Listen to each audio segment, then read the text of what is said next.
Good evening, good evening, good evening. I am Carriece Jefferson, owner and founder of CCJ Enterprises, where I help new and existing drama ministries discover new ways to reach audiences within and beyond the four walls by spreading the gospel.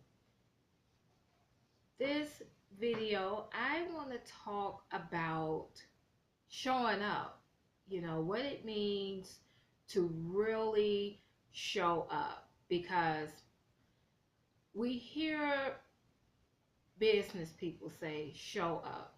We hear quotes about showing up. There's actually a saying about showing up, which is showing up is half the battle, right?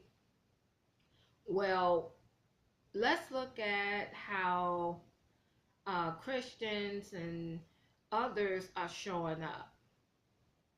Well, the first thing that we see on a daily basis is social media. And it's a lot of showing up on there. You know, you like a post, you love it, or you frown, you comment, you share, you retweet, you repost the feed, you you engaging. Another way that Christians show up is actually, I think this is kind of fitting. So recently, and I won't say any names here because I don't want that to be the focal point of the video because that's not what this is about. But there was a recent outrage um, regarding a show where someone misquoted scriptures. And, there was an influx of angry posts and it became a debate, and there was even one post where it was almost like a dissertation, right? Where they posted their opinion, but it was in a way of judging and also a way of forcing. Now, don't get me wrong, because the word does instruct us that we are to go to people in truth and in love. And a lot of times we tell the truth, but we tell it with the wrong motivation, especially when it feeds the ego. And that's not godly at all. That's selfish. Um, we also tend to speak up when it's something that's against what we believe in or what we do. There are many beliefs out here, and everyone has their own opinion. However, even if something is wrong, I will call it out, but I won't blast it, in a way to where it's as if I'm God, because none of us are here. And if we were on the same level as God, we wouldn't be here. So that's the way that I look at that. So that was another example of showing up. Also, showing up, people take it as physical. You at a meeting, you attend an event, you attend a conference or a workshop. Let me ask this question. How many times have either yourself or you've known others that have attended something that was very helpful? The information was plentiful, the instructions were great, and you left feeling amazing, and you did nothing, or they did nothing with the information that was received. We've all been guilty of that. I have too. And one of the things is when we show up, we have to show up with a purpose, because showing up isn't passive. Showing up in ministry requires work. And in the Bible, there are many scriptures that talks about work. And I'm going to share some of those with you. First is Proverbs 4:14 and 23, where it says, all hard work brings a profit, but mere talk leads only to poverty. That's the New International Version. So, in other words, when we just all talk, when we just sit in meetings all day long and we just come up with idea after idea, and it feels like, okay, I scratched something off the to do list.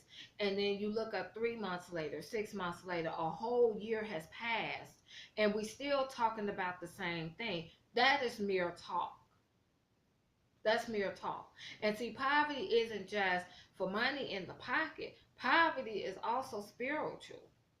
You know, if we're not doing anything in ministry to help grow, to help build the kingdom, then it's a poverty mindset. It's a poverty motivation.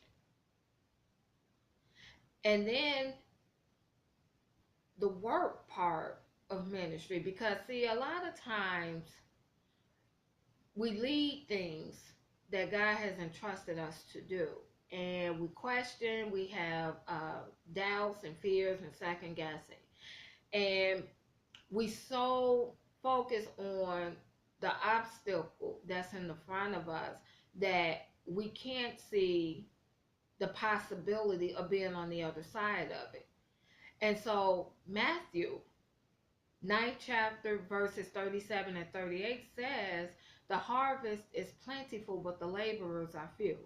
That means there's opportunities, open doors, abundance for the ministry.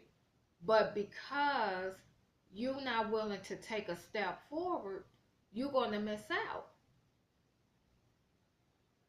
Showing up is doing the long, boring work, you know, doing the things when no one is around, doing the things when you feel like you're ready to throw in the towel, when you're ready to give up, when you want to say enough. Showing up is, um, when you just have a ministry of 2 or 4 people, and you see ministries around you that have, double digits or 3 digits of individuals. And that brings to another scripture where it talks about being faithful over a few things. And you want to be faithful over that. And this is kind of like a testament that I can share. When I started, my other business is Crafty Hands Club, where I help millennial women relieve stress through DIY jewelry making projects that can be completed within 30 minutes. And so when I first started it 2 years ago, I wanted, how can I say this? I wanted the business to be at a certain level. Okay, I had expectations, a lot of them were unrealistic. And when I got my first sale, I'll never forget that that was January 23rd, I want to say. I was excited, and then a whole nervousness just overtook me.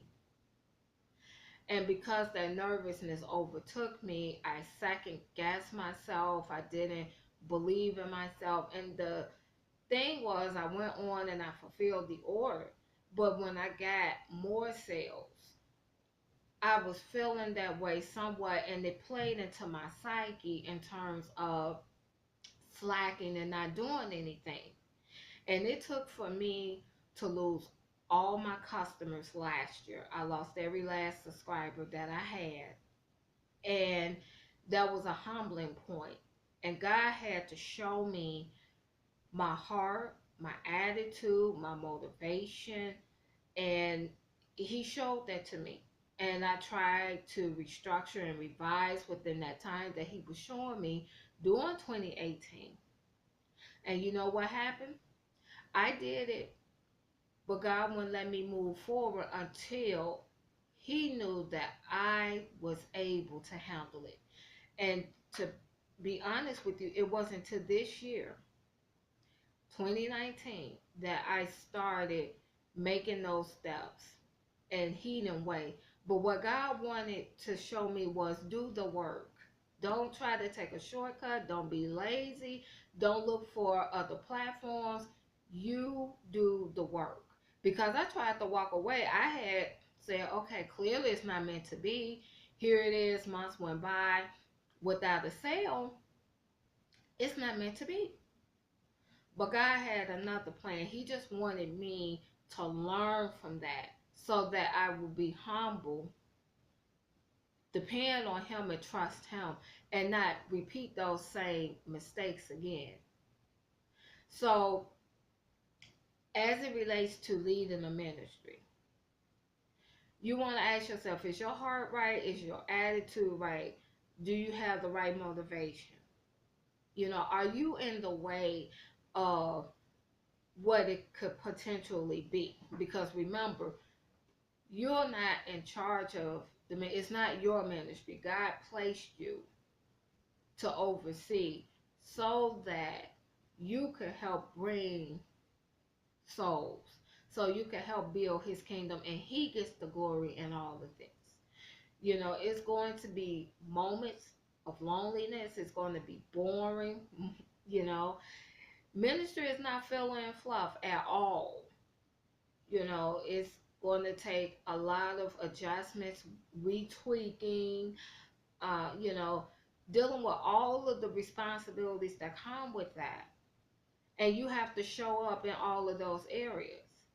See, it's past only when it's a performance or a program, or when it's something to be seen, because that's the easy part.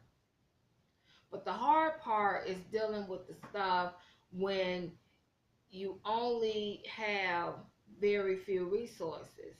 That when it seems like you only have few resources, because God supplies all your needs according to His riches and glory.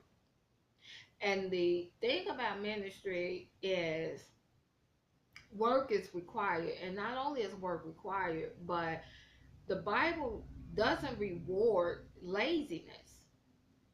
Paul clearly said in 2 Thessalonians 3:10, if a man doesn't work, a man doesn't eat. The book of Colossians 3:23, the New International Version, says, whatever you do, work at it with all your heart, as working for the Lord and not human masters. So the Bible talks fully about doing the work, being willing to do the work, keeping your eyes fixed on Jesus, keeping the focus on Him. Because when it gets to where you're not focused in on Him, everything is going to fall. And He'll bring you back to where you should be so that you can do it His way. Also, when you show up in your ministry, it's going to harvest. Think about a seed in the ground. When the seed first go in the ground and you put the fresh soil and you water it, and you go back the next day, it's nothing. 3 days, 5 days, nothing. Depending on the weather, it may be longer where you don't see anything. And one day you go out and you see sprouts, and then it grows and it grows and it grows. Well, that's because there was a seed planted. But just because a seed was planted doesn't mean it will grow, because you have to cultivate the seed. You have to water it. It needs sunlight. It has to have soil. And the seed that you sow is the fruit that it will produce. The seed that you sow is the fruit that it produces. So if you're sowing seeds of laziness in your ministry, it's going to produce laziness. You're going to attract people that's lazy. You're going to do things repetitive. It's just going to be lazy all across the board. But if you sow a seed of faithfulness, you are going to be faithful. Your ministry going to be faithful. You're going to attract people that are just as faithful or even more faithful than you. So it starts with this, and I want you to ask yourself, what seed are you sowing into ministry? What seed are you sowing? How are you showing up? Because showing up is one thing, but how you show up is another thing.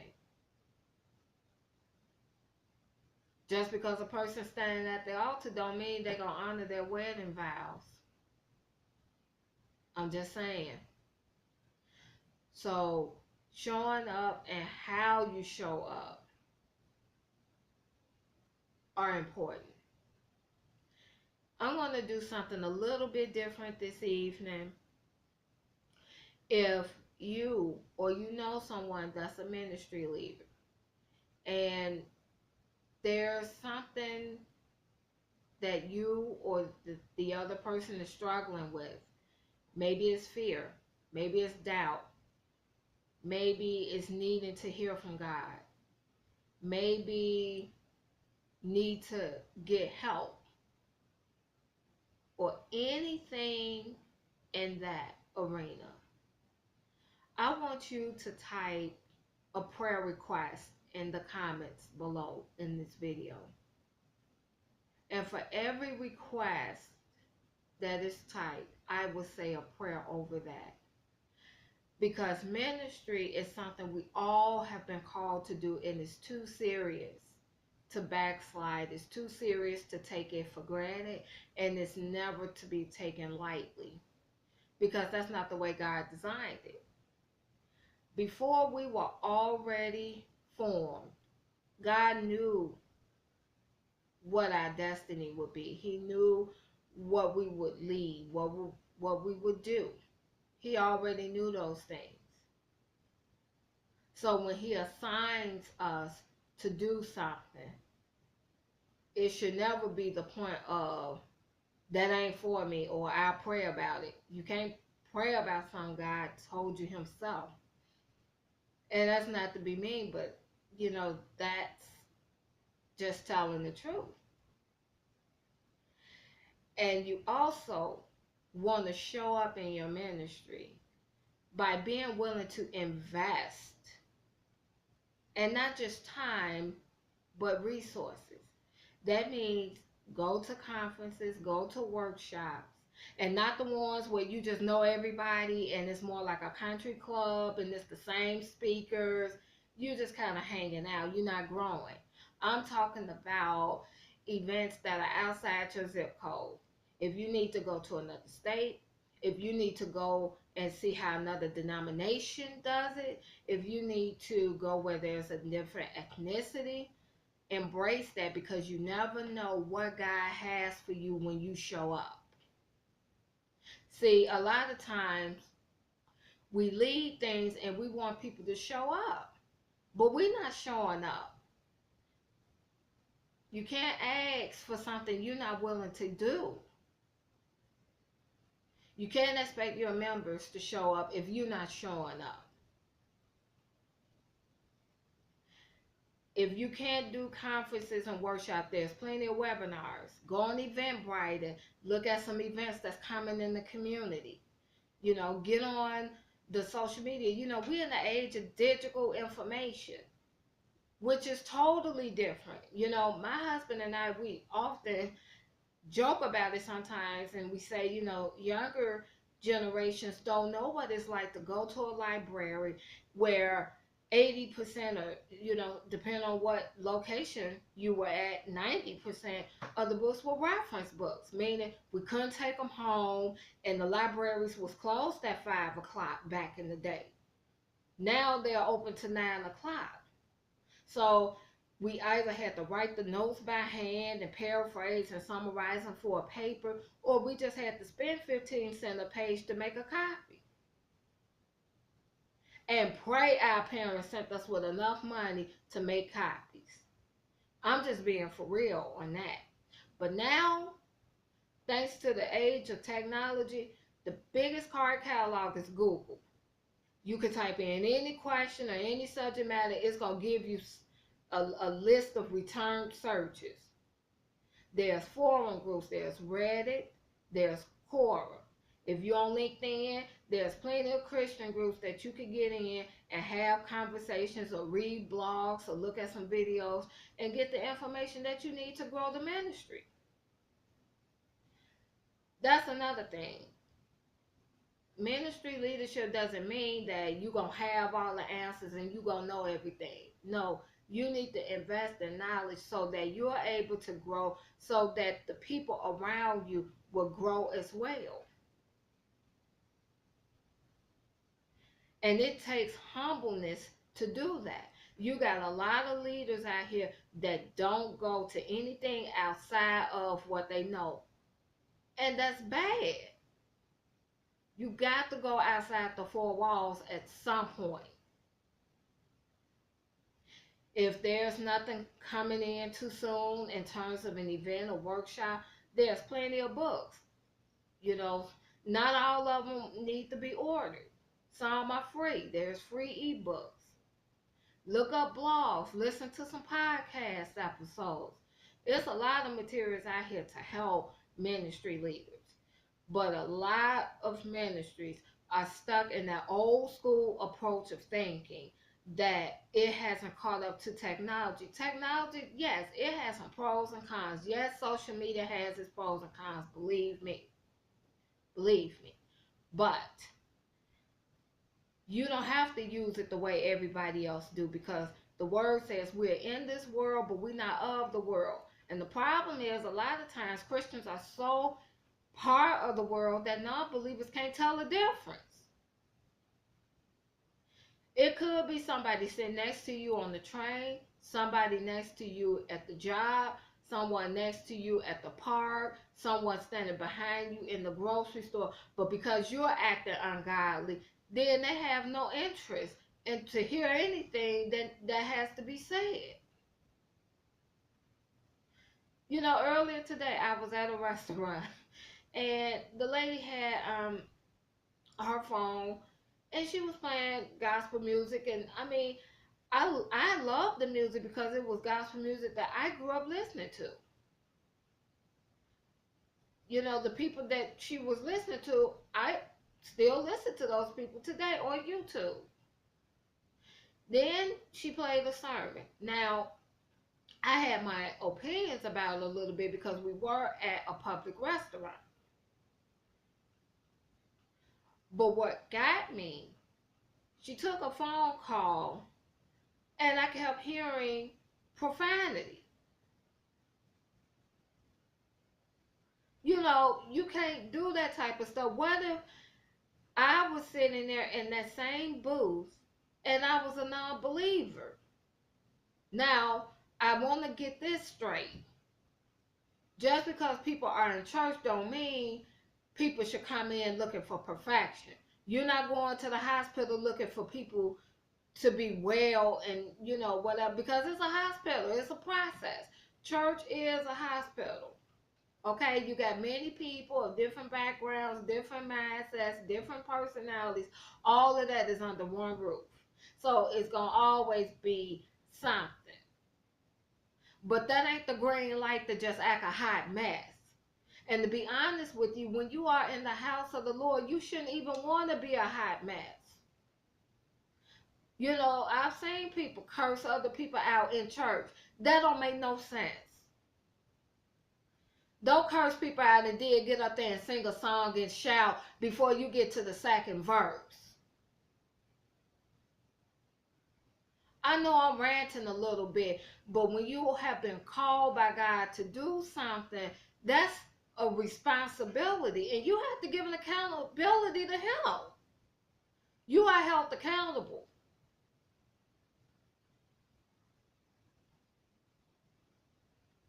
It's great to share the word. It's great to know the scriptures, but if you're not applying any of it, it's just a souvenir. So what are you doing to show up in ministry? You know, and as a ministry leader, you're not going to have everything in the beginning. And that's the problem with, a lot of things today in the business world and, in churches. They expect the table to be just fully dressed and all they have to do is sit at it. If it was that easy, everybody would have did it. When I was in charge of the drama ministry, I was only 23 years old. I was never in charge of one. Matter of fact, the church didn't even have a drama ministry. It was after a play that I had wrote for the very first time was performed for youth program, and weeks later, I was told I was in charge of a drama ministry. And I said, we don't have one. Well, you got one now. I had to figure stuff out along the way. There was a lot of mistakes made on my end. There was a lot of, things that could have been done differently, when you look at things in hindsight. But I thank God that He took me through those 4.5 years, that He enabled me to learn what I needed to learn so that later on in life, I can handle things much better. Ministry leadership is not easy. You're a microscope. You got people doubting you. It's a lot of opposition in it. It's a lot of opposition in that. But you have to remember the reason that this is being done. And you have to constantly let your members know that at the end of the day, this is about God getting the glory. We want to please God. It's not about the leader. It's not about the secretary. It's not about the treasurer or whatever positions and roles that are held within the ministry. It's not about none of that. Because at the end of the day, those titles don't mean anything. You can have them, but if you're not doing anything, it's meaningless. So that's all I have for you today in terms of showing up in ministry. I just wanted to hop on here this evening and give it to you raw and unscripted, and just be real transparent about it. And if you want to learn more about CCJ Enterprises, you can do so. Visit our website. The link is below in the video. And if you prefer to email a prayer request, because I know sometimes putting things in comments, you may not want to do that because it may be too long for the comments, or you may just not feel comfortable doing that. Feel free to send an email to ccjenterprises21@gmail.com, and that email is also below in the description of this video. And if you are not a subscriber to the channel, go ahead and click on that red button, and you will receive alerts and notifications of any new videos being uploaded. So again, I am Carriece Jefferson, owner and founder of CCJ Enterprises. Thank you for watching this episode, and see you next time.